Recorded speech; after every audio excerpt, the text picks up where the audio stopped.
Greece BNP নেতা রাজন তালুকদারের উপর সন্ত্রাসী হামলার তীব্র নিন্দা প্রতিবাদ এবং আসামিদের দ্রুত গ্রেপ্তারের দাবি জানিয়েছেন বাংলাদেশ জাতীয়তাবাদী দল কেন্দ্রীয় বিএনপির সিনিয়র নেতৃবৃন্দ। আসসালামু আলাইকুম দর্শক, বাংলা টু লন্ডন টিভির পর্দায় সবাইকে স্বাগতম।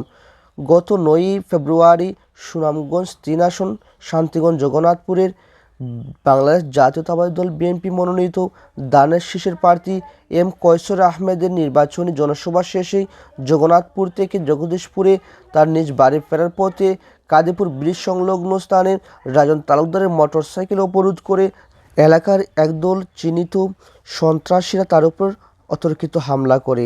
এ নিয়ে রাজন তালুকদার বাদী হয়ে জগন্নাথপুর থানায় একটি মামলা দায়ের করেন। মামলা হওয়ার 3 সপ্তাহ অতিবাহিত হলেও এখন পর্যন্ত জগন্নাথপুর থানা প্রশাসন আসামি ধরতে ব্যর্থ। এ নিয়ে প্রশাসনের প্রতি বিভিন্ন মহল, প্রবাসী সহ বিভিন্ন সংগঠনের তীব্র নিন্দা ও প্রতিবাদ এবং চিহ্নিত আসামিদের দ্রুত গ্রেফতারের দাবি জানিয়ে আসছেন দীর্ঘদিন থেকে। গত 28শে ফেব্রুয়ারি বাংলাদেশের সাবেক প্রেসিডেন্ট জিয়াউর রহমান এবং বাংলাদেশের সাবেক প্রধানমন্ত্রী বেগম খালেদা জিয়ার সমাধিতে শ্রদ্ধা নিবেদন এবং তাদের আত্মার মাগফিরাত কামনা করেন বাংলাদেশ জাতীয়তাবাদী কেন্দ্রীয় বিএনপির নেতৃবৃন্দ এবং প্রবাসীবৃন্দ। শ্রদ্ধা নিবেদনের পরে রাজন তালুকদারের উপর সন্ত্রাসী হামলার তীব্র নিন্দা প্রতিবাদ এবং আসামিদের দ্রুত গ্রেফতারের প্রতিবাদ জানিয়েছেন উপস্থিত বিএনপির সিনিয়র নেতৃবৃন্দ। তার এলাকায় সে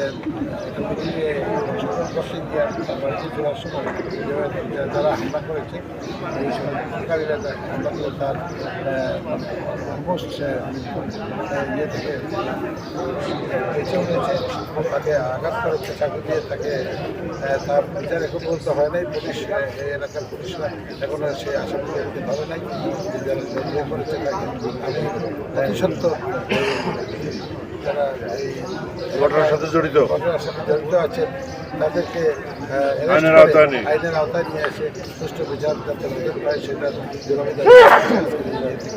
তো আমি যেটা বলবো যে সমস্ত নেতৃবৃন্দ আমাদের সকলকে ধন্যবাদ দিচ্ছি। বাংলাদেশ আমাদের দেশ, এই দেশকে গড়ার দায়িত্ব আমাদের সকলের, আমাদের সকলের। আমরা কিন্তু 17-18 বছর আগে আমরা বলেছি একটি কারণ ছিল, কিছু পূর্ব অধিকার ছিল না, সেখানে গণতন্ত্র ছিল না, আইনের শাসন ছিল না এবং মানুষের জীবনের নিরাপত্তা সেখানে ছিল। সেগুলোই নিশ্চিত হবে ইনশাআল্লাহ আমাদের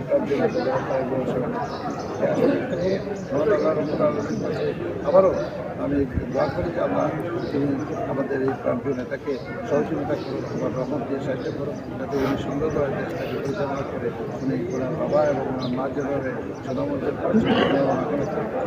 দেশের সুযোগ দিয়ে আমাদেরকে ধন্যবাদ। আমাদের নির্বাচনী প্রচারণা শেষে বাড়ি ফেরার পথে আওয়ামী সন্ত্রাসীরা তাকে হামলা করে তাকে জীবন মৃত্যুর সন্ধিক্ষণে দাঁড় করিয়ে দিয়েছে।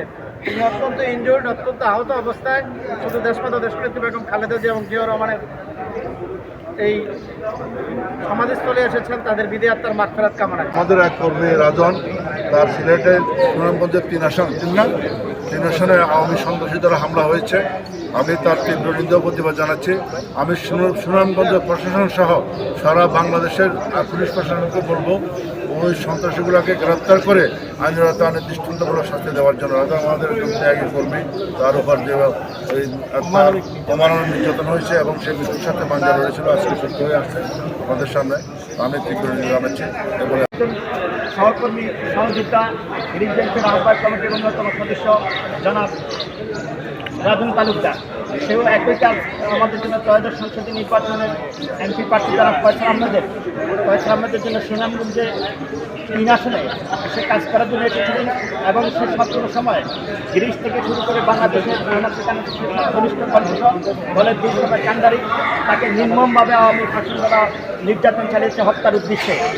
আমি বাংলাদেশ জাতীয়তাবাদী দল গ্রিস শাখার পক্ষ থেকে এর তীব্র নিন্দা প্রতিবাদ জ্ঞাপন করছি এবং সুনামগঞ্জের প্রশাসনের দৃষ্টি আকর্ষণ করছি অনতি বিলম্বে রাজনের উপর যারা অমানবিক নির্যাতন করেছে তাদেরকে আইনের আওতায় আনার জন্য।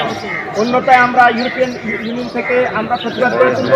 যদি আমরা এখানে প্রশাসনের বিচার না পাই, আমাদের ইনশাআল্লাহ তারেক রহমান সাহেব এবং আমাদের স্বরাষ্ট্রমন্ত্রী আইনমন্ত্রী সবাই সন্ত্রাসীদের ব্যাপারে জিরো টলারেন্স।